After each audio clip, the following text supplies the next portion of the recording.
解放军南部战区最新通告，就菲律宾护卫舰非法闯入黄岩岛予以拦阻管制，警告菲方立即停止侵权挑衅。那您怎么看南海事态呢？主持人好，菲律宾海军出动护卫舰非法闯入黄岩岛临近海域，是侵犯中国主权、挑衅南海和平的升级行为，迫使中国军队组织海空兵力进行攻坚、喊话、阻拦管制。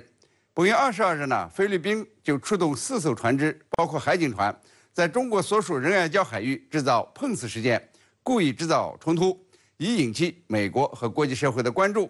菲律宾呢，以往的几次侵权挑衅都局限在民用船只和海警，但昨天呢，菲律宾出动的是海军39号护卫舰，这是军事挑衅，使得中菲南海事态进一步的升级。那么，除了事态升级，菲律宾呢增加了对中国侵权挑衅的次数，仅仅10月份1个月呀，就有4次，集中于黄岩岛、仁爱礁海域。10月10日呢，菲律宾也是出动了一艘海军炮艇，执意侵闯中国黄岩岛临近海域。菲律宾呢之所以扩大事端、提高冲突的层级，有3个方面的原因：一是由美国背后怂恿支持，试图在南海给中国制造麻烦。每次菲律宾发起挑衅行径，美国呢总要搬出美菲共同防御条约给菲律宾壮胆。菲律宾船只呢在仁爱礁碰瓷中国海警船以后，先是美国驻菲大使表态支持，接着呢是美国国务院发表声明支持菲律宾，指责中国，宣称呢要启动美菲共同防御条约。然后呢是美国总统拜登出面宣称美菲关系坚若磐石。美国呢用最廉价的口水战来维护美菲联盟，这菲律宾呢竟然也上钩了，一次比一次鲁莽。二是菲律宾呢也在测试美国对菲究竟怎么样。菲律宾呢向美国开放了9个军事基地中呢，2个就在巴拉望岛，就是在盯着中国的南沙群岛。所以菲律宾便在南沙群岛的仁爱礁、黄岩岛海域挑衅造势，看美军怎么反应。菲律宾呢每一次挑衅，美国都说，但没做什么，似乎呢也令菲律宾气恼，便用呢更离谱的方式、更超出常规的行动来扩大事端。像不假消息啊、恶意碰瓷这类事，以往是没有的，现在呢出现了。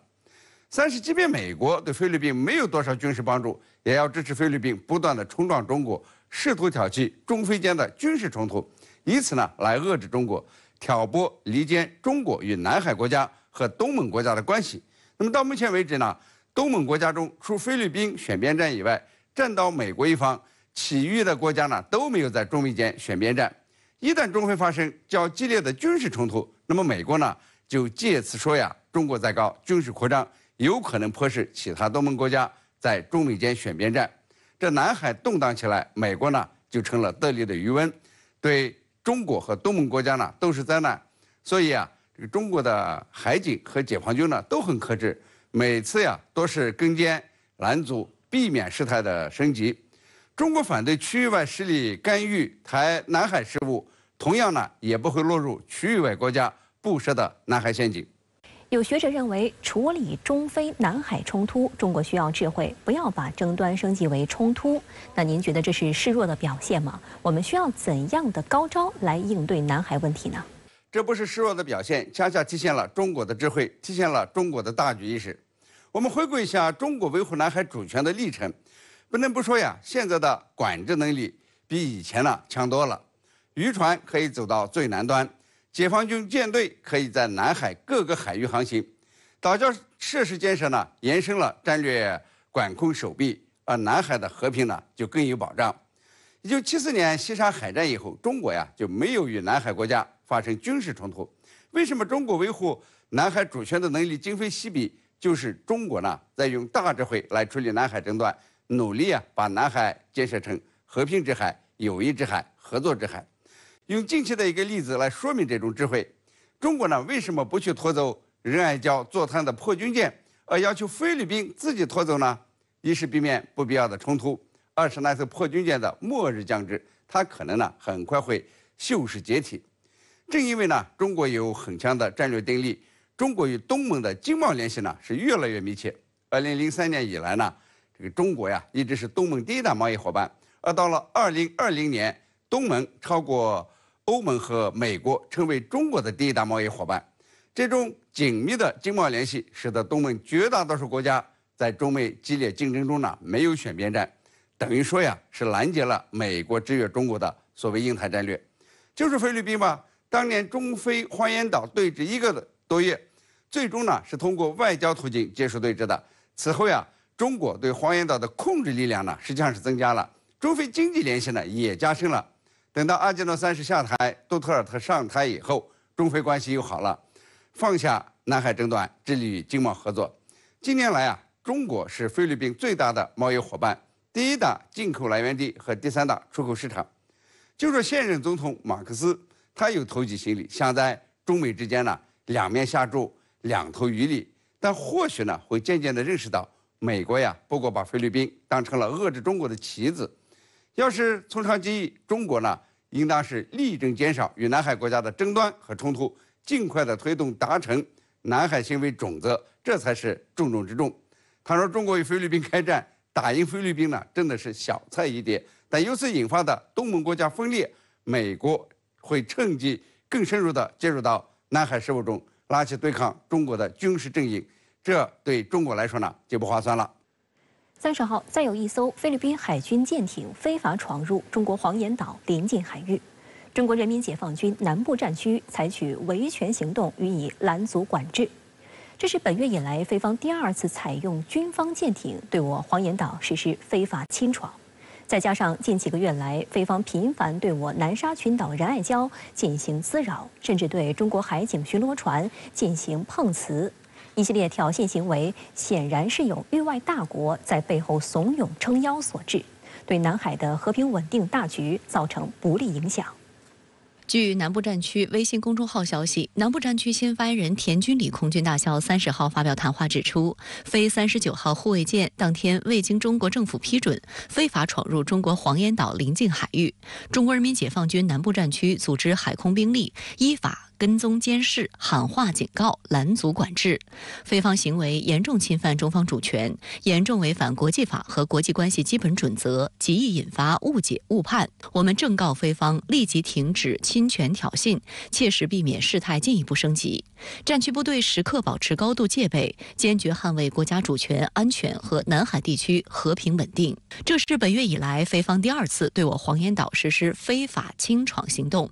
本月10号，菲律宾海军一艘炮艇当日不顾中方一再劝阻和警告，执意侵闯中国黄岩岛临近海域。中国海警船在多次喊话警告无效的情况下，依法对飞船采取跟监外逼、航路管制等必要措施予以驱离。在这之前，菲律宾9月底还在黄岩岛附近自导自演了一出所谓拆除中方阻拦网剧的闹剧。更值得警惕的是，与10号侵闯黄岩岛的数百吨排水量的炮艇相比，此次非法闯入黄岩岛临近海域的菲律宾海军舰艇是一艘排水量过1000吨的护卫舰。我觉得目前这个局势呢，应当是显示了一定的危险性。菲律宾一定要明白，如果在这条危险的道路上，他们执迷不悟地走下去的话呢，就会产生严重的后果。更耐人寻味的是，深圳卫视记者查阅资料发现，菲律宾海军舷号39的护卫舰名为孔拉多雅普号。1950年8月，菲律宾参加联合国军，孔拉多雅普作为菲陆军第10装甲联队坦克连连长，与其他1300多名菲律宾官兵一起乘坐美国海军登陆舰抵达韩国釜山港，被配属给美军第25步兵师。在1951年4月爆发的第5次战役辅罗洞战斗中，孔拉多雅普率队断后任务失败，他指挥的坦克连基本被我志愿军全歼，包括其本人。而菲律宾孔拉多雅普号实际上是韩国海军的2手军舰，原名中州号，属于普项级，满载排水量约1300吨。1987年5月服役，2016年底退役，次年与菲律宾达成协议，赠送给菲律宾。2019年8月，韩国正式向菲律宾海军交付该舰时，曾经维修了声呐和火炮系统，但拆除了此前舰上配备的飞鱼反舰导弹系统，使之成为一艘具备有限反潜作战能力的纯炮舰。观察指出，面对菲方孔拉多雅普号到黄岩岛邻近海域挑衅，中方一方面持续保持克制，严格依法维权，采取跟踪监视、喊话警告、拦阻管制的手段加以应对；另一方面也通过军方实施维权行动，显示对等原则，防止事态进一步恶化。我个人觉得吧，就是说呢，中方显示出的这种坚定的意志呢，应当呢要使菲律宾当局呢能够警醒过来。就在南海的问题上呢，如果他们要放弃原有的求和平、保稳定的这个固有的立场，不和中方相向而行的话呢，这个局势呢只会越来越危险。相信呢，中方会采取非常坚定的措施，坚定地捍卫中国在南海的主权和相关的海洋权益。近几个月来，菲律宾频频在南海挑事，除了黄岩岛，也包括仁爱礁。华阳海洋研究中心理事长、中国南海研究院创始院长吴世存在出席第10届北京香山论坛期间接受采访时，菲律宾自2012年以来一直没有放弃所谓重返黄岩岛，他为此所做的种种挑衅行动，也是一种舆论战的铺垫。而对于仁爱礁，菲律宾今年以来持续企图将建材运送上坐滩的马德雷山号登陆舰，就是希望通过加固以达到永久侵占的目的，但这也被中方的执法力量一次次挫败。吴世存还透露，他日前赴美参与智库交流时，从美国学者那里获知，菲律宾有可能会在南海里勒滩进行单边油气开采。若相关行动最终发生，置中方倡议的搁置争议、共同开发于不顾的话，将违反南海各方行为宣言中不采取使争议复杂化、扩大化和影响和平与稳定的行动的规定，更是对当前正在进行的南海行为准则磋商造成负面影响。吴世存认为，菲律宾之所以敢在南海跳到前台不断挑衅，背后就有美国的怂恿和偏袒支持。尤其是美国总统拜登10月25号在此前2天菲律宾船只碰瓷中方执法船和渔船后，竟然无理警告称，如果中国在南海攻击菲律宾船只，美国将启动美菲共同防御条约。这就使得菲律宾愿意铤而走险，因为背后美国人给我提供安全保护和支持，我干什么背后有美国做靠山，所以前台是菲律宾，背后是美国因素，所以这就导致目前南海我说可能进入了一个多事之秋。军事科学院裘浩在北京香山论坛期间接受深圳卫视记者采访时表示，当前中国周边海上安全风险主要来自域外大国的介入，采取过火的刺激性行为，包括挑唆第三方国家可刻意制造矛盾，挑衅中方主权海域的力度和频度。对中方来说，除了要坚决捍卫国家的主权和领土完整，也不断呼吁这些域外国家摒弃冷战思维，避免在本地区制造矛盾和故意挑衅行为，同时积极与相关国家加强沟通合作，共同维护地区和平稳定。中国一贯主张通过和平的方式来解决海上矛盾和争端，这个我们也为此做出了很多的努力，比方说推动这个南海行为准则的这个谈判，我们这个积极的参与这个各项海上安全合作。中方也多次向美方当面表明立场。当地时间27号，中共中央政治局委员、中央外办主任王毅在华盛顿会见美国总统国家安全事务助理沙利文时，就阐述了中方在南海问题上的严正立场。菲律宾亚洲世纪战略研究所副所长安娜·马林多格日前在接受中央广播电视总台南海之声专访时表示，美国在南海问题上支持菲律宾去对抗中国，这是对菲律宾公众的欺骗，一场骗局。10多年来，美国支持菲律宾在南海的行动，放大媒体叙事，影响公众舆论，甚至直接干预。这些所谓的支持对菲律宾来说是有风险的。他建议尽快推动达成南海行为准则，是预防不必要冲突的重中之重。菲律宾应该意识并支持这一点。26号，中国和东盟国家在北京举行落实南海各方行为宣言第21次高官会，会上各方宣布正式启动南海行为准则案文3读，同意落实好中国东盟外长会通过的加快达成准则指针，争取早日达成准则，将南海建设成和平、友谊、合作之海。深圳卫视注意到，2018年8月，南海行为准则单一磋商文本草案形成，并于次年提前完成第1轮审读，启动第2轮审读。受疫情等因素影响，准则2读直到今年7月才完成。时隔3个月，准则启动案文3读，显示各方均有意愿加速相关进程。上海国际问题研究院研究员赵干成对深圳卫视记者表示，尽管南海行为准则的审读和落实仍需要各方齐心努力，也不可能一帆风顺，但准则的最终达成和落实将有助于最大程度减少域外国家插手南海问题，挑唆本地区国家关系乃至破坏地区和平稳定。